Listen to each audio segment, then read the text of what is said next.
It is May 20th, 2020. And this is 2020. Oh, wait, that's too old of a reference for you guys. Sorry. Lots of 20s today.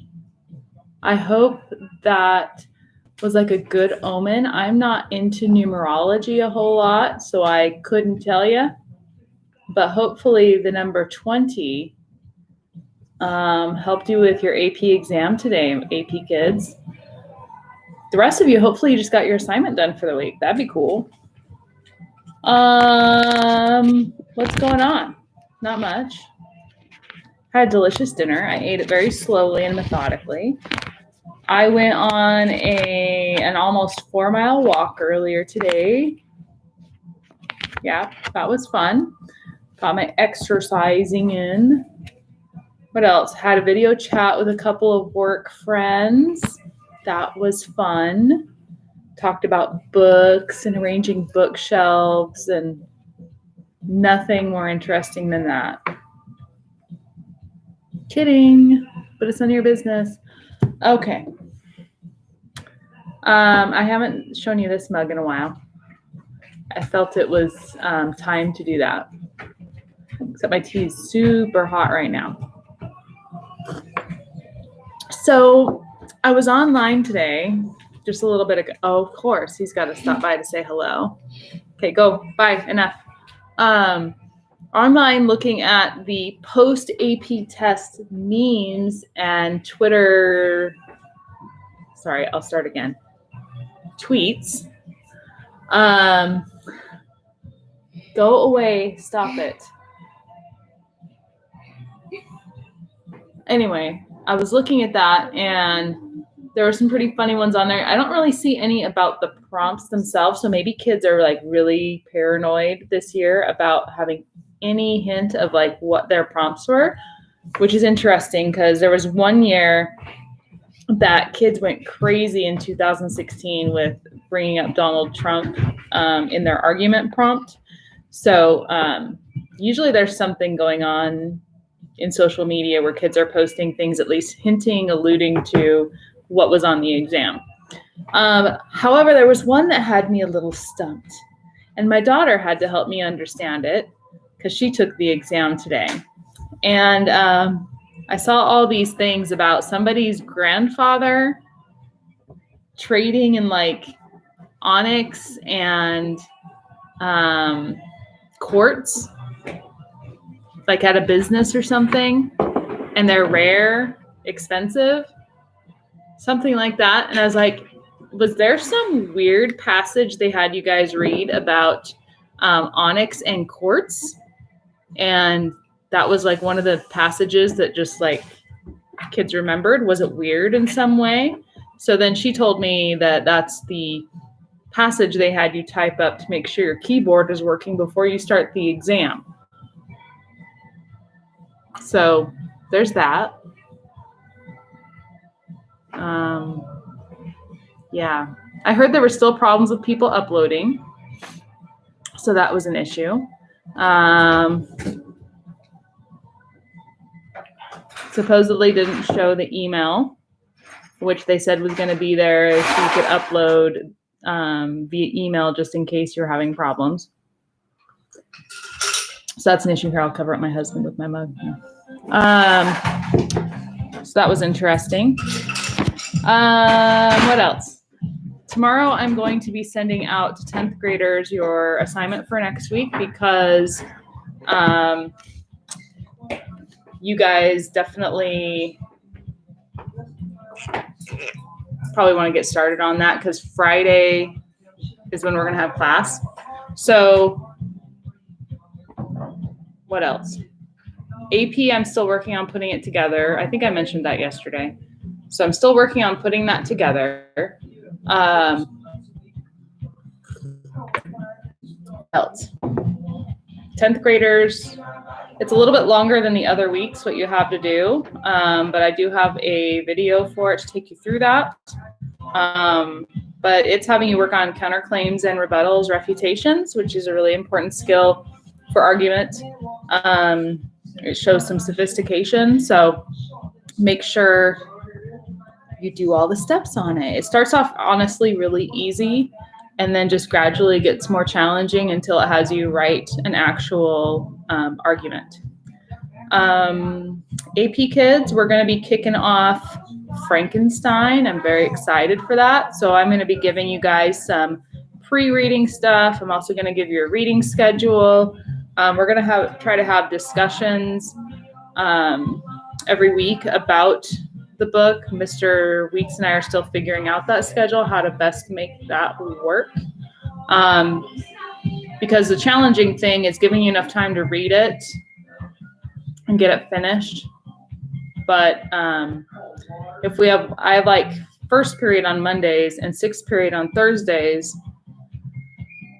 So then it's like, how do I do a reading schedule that's a little bit more equitable and fair? Because if I give you guys in first period the reading schedule and say, okay, by the way, we're going to talk about this on Monday, you might freak out a little bit. So there's going to be like a suggested, like we suggest you finish these chapters by these dates.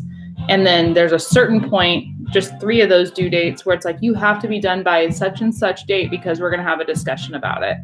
And we'll see what that's going to look like. We're trying to still decide if it's going to be a discussion board where you can just post and it's asynchronous, or if we want to have a live discussion with each other. So therefore that would be synchronous. I don't know with people's schedules and who's going to participate in that, what that's going to look like. But that is our last thing for the year. Is there a big project at the end? No.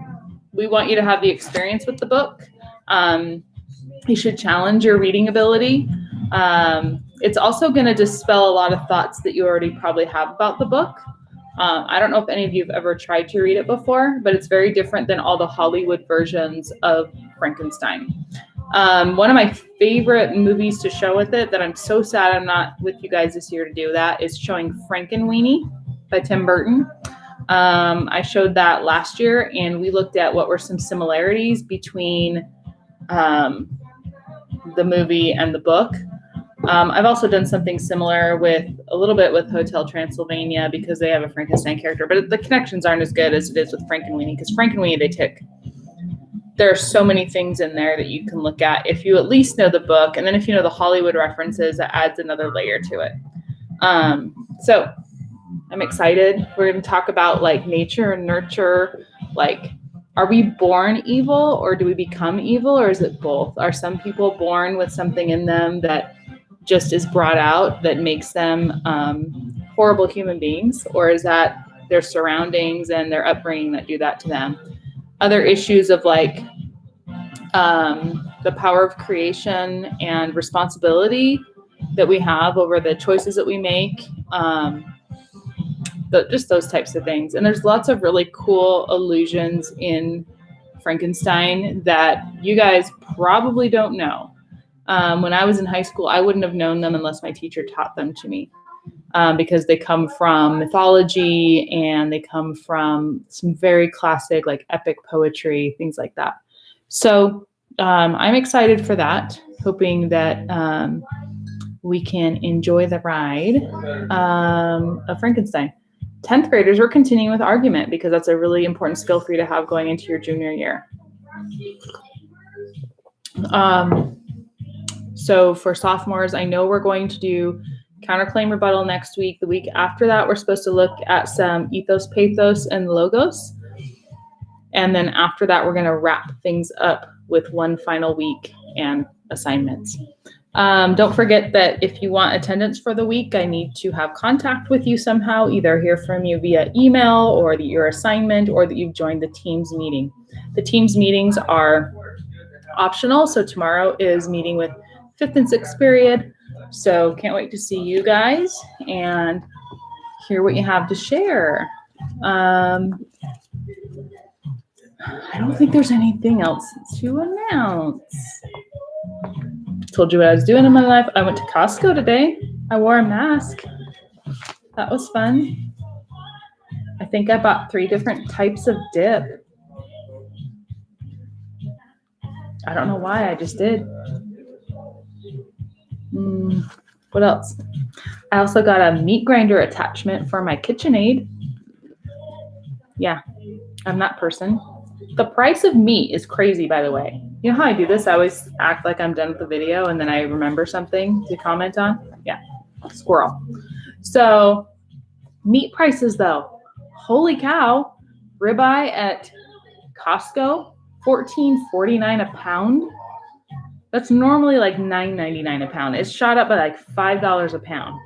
If you didn't know, there's stuff going on with the processing plants that process meat in the United States, and they are shutting those down if a worker is sick with the COVID-19 stuff.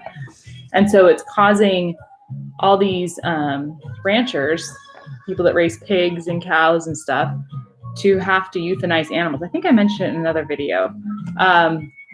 But now I'm seeing that with the prices because now there's a shortage of beef. And so it's causing the prices to go up because, of course, the demand is still there. It's economics. So they're limiting you to like 3 meat products unless it's like fish. So it's just crazy.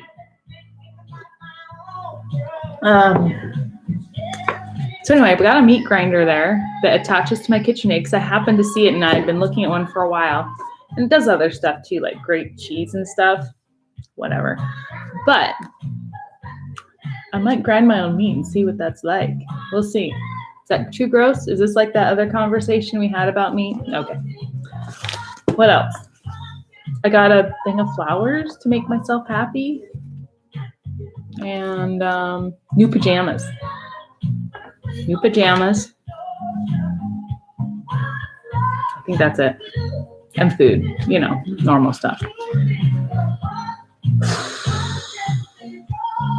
It's only Wednesday. All right. And I need to work on grad school stuff tonight. Okay. Ready? It's our last thing. 14,000 things to be happy about.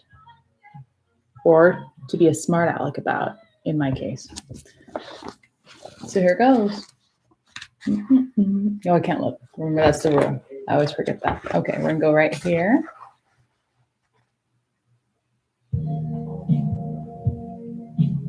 I don't even know who that is. It says reading all of Bill Bryson's books. Who is Bill Bryson? I'm an English teacher. I don't even know who that is. Let's look that up.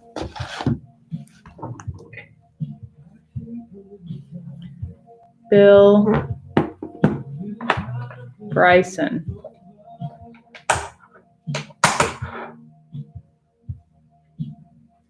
American-British author of books on travel, the English language, science, and other nonfiction topics. It's written a lot of stuff, a lot of different topics. Don't know that it makes me happy. Okay. Now, we did say today is a special day with the numbers thing. So maybe I should go to page 20 and see if there's a 20th item on the list. Maybe. Or should I go to page 520 since it's May, which is the 5th month, and 20th day, and then I'll go to the 20th thing on the list. Yeah, let's do that. Page 520. Okay, let's find it. 1, 2, 3, 4, 5, 6, 7, 8, 9, 10, 11, 12, 13, 14, 15, 16, 17, 18, 19, 20. Picking the right direction at a fork in the road. We have GPS, guys. I mean, doesn't it kind of think for us on that one? How many people still drive without that and are like, well, there's an actual fork in the road. I could go either way. Although picking the right one would make me a little bit happier than going down the wrong one and ending up in some hillbilly development or neighborhood or shanty area and fearing for my life. So that's good. Okay. It's a little bit better. I don't know about it. I don't know. Have a fantastic Wednesday. My daughter's looking at me with a look of judgment and scorn. I don't appreciate that. But have a lovely day. My shirt today says the book was better. Maybe you've seen me wear it before. It's usually true. Have a good Wednesday. See you tomorrow.